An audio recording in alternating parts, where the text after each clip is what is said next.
All right, let's jump right in. Picture this, the most intense, absolute high-stakes technology race of our entire generation, the battle for artificial intelligence.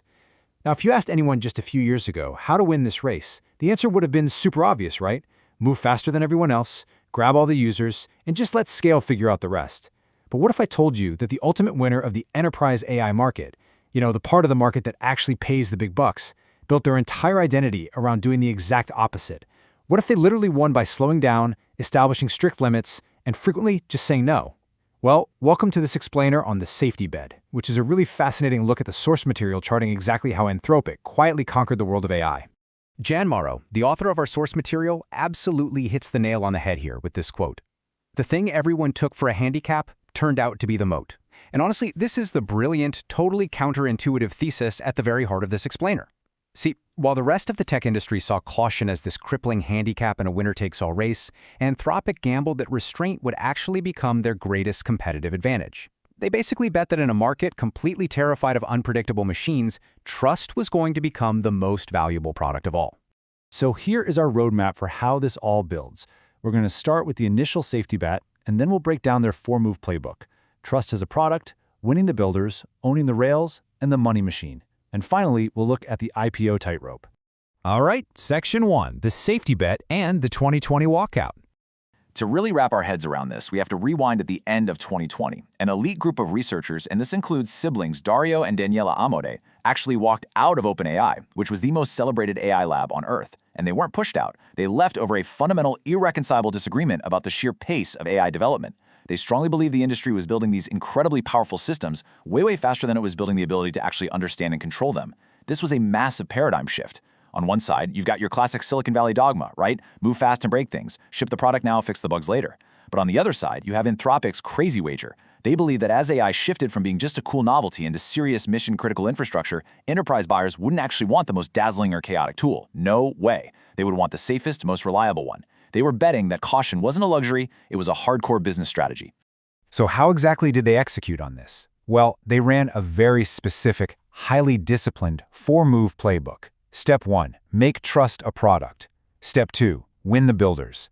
Step 3, own the rails. And Step 4, secure the substrate. We're going to use this exact framework throughout the rest of this explainer to show you systematically how Anthropic conquered the B2B enterprise market while everyone else was busy fighting over consumer chatbots. Which brings us to move number 1. Trust as a product. Selling restraint to the enterprise. Think about your own company's IT department, or maybe your legal team for a second. When a massive Fortune 500 company buys an AI tool, they are absolutely not looking to be entertained. They're looking for reliability. Executives buy the tool that won't get them sued, won't leak their proprietary data, and definitely won't embarrass them in front of regulators. Anthropic realized that safety frameworks were actually the ultimate enterprise sales pitch. And to actually build this trust, they introduced this concept called constitutional AI. Instead of relying on this opaque black box of thousands of human contractors to just blindly rate AI responses, Anthropic gave their model an explicit written constitution. This was a set of principles drawn from things like human rights declarations, and they trained the model to literally critique and revise its own outputs against those specific rules. And why this matters is so crucial. It took subjective ethics and turned into a tangible, scalable engineering process. So when a super cautious board of directors asks, hey, how exactly is this AI governed? Anthropic could literally just hand them the constitution. But they didn't stop there. They also rolled out what they called the Responsible Scaling Policy, or RSP. And this is wild. They literally modeled their AI safety levels on biosafety labs that handled dangerous pathogens. They publicly pre-committed to strict rules that would force them to completely pause training if certain catastrophic risk thresholds were met. Now put yourself in a buyer's shoes for a second. By putting the brakes on their own development, Anthropic gave these nervous enterprises the one thing they crave above absolutely everything else: predictability. They proved, in writing, that they weren't going to recklessly push some crazy update that would break a client's entire system. Moving on to Section 3, winning the builders, or the developer wedge. Okay, having a safe product is awesome, but you still need people to actually, use it. So Anthropic decided to target the single most influential, yet frankly, the most skeptical audience in the entire tech world: software developers. They knew for a fact that if they built the undisputed best AI model for writing code, developers would basically become their unpaid sales force. And that exact wedge drove just explosive growth with the release of Claude Code. Now, this wasn't just some standard chatbot where you copy and paste text. It was an agentic tool. That means it could autonomously read through a messy codebase, hunt down bugs, and actually execute tests right alongside the developer. Because it was so incredibly reliable, it hit $1 billion in annualized revenue in roughly 6 months, and then scaled up to a staggering $2.5 billion by early 2026.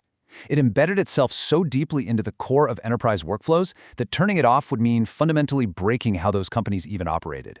Which leads us to move number 3, owning the rails and the Model Context Protocol.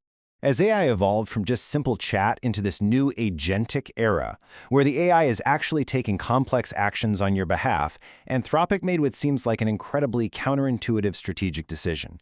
They realized that for an AI agent to actually be useful, it has to connect to all your external databases, your calendars, your specific tools. So, they went ahead and built the foundational connective tissue to make that happen. They called it the Model Context Protocol, or MCP. Instead of every single company out there building these custom, messy, one-off integrations, MCP acted as a universal open standard. Think of it kind of like the USB port, but for AI agents. But here is the absolute genius part. They handed control of the whole thing over to a neutral Linux foundation. By freely giving up control, they completely neutralized any fears their competitors had about being locked into some Anthropic monopoly.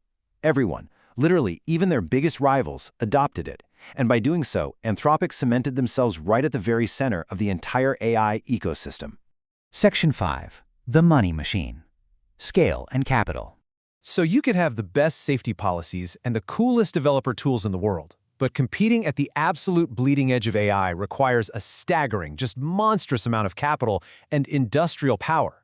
As Anthropic scaled up into a true global giant, they crashed directly into some incredibly harsh realities of the modern tech industry. The first big reality check? A massive $1.5 billion landmark copyright piracy settlement in 2025. Just like others in the field, Anthropic had trained its models on vast amounts of internet text, which eventually triggered a massive class action lawsuit from authors. This settlement really set an industry-wide legal precedent regarding data acquisition.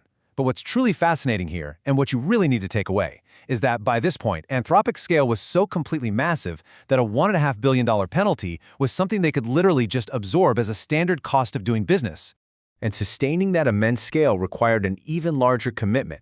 We are talking over $100 billion.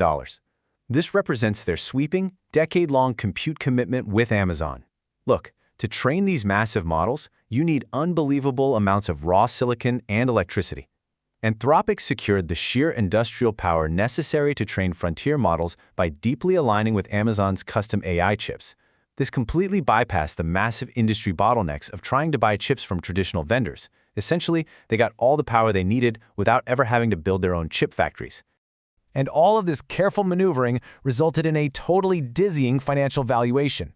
By early 2026, after closing yet another massive funding round, Anthropic was privately valued at $380 billion. Their annualized run rate revenues were just soaring past $30 billion.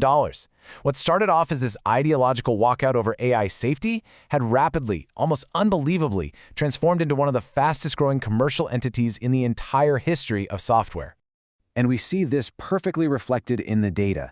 Information from Menlo Ventures tracking enterprise spending in 2026 shows a massive, undeniable shift in the landscape. Anthropic didn't just grow, they completely overtook the massive incumbent to become the absolute default enterprise provider. They captured 40% of the market, leaving the former leader trailing at 27%. The bottom line? Enterprises were actively, intentionally choosing the safe, reliable, quote-unquote boring option to run their core business operations.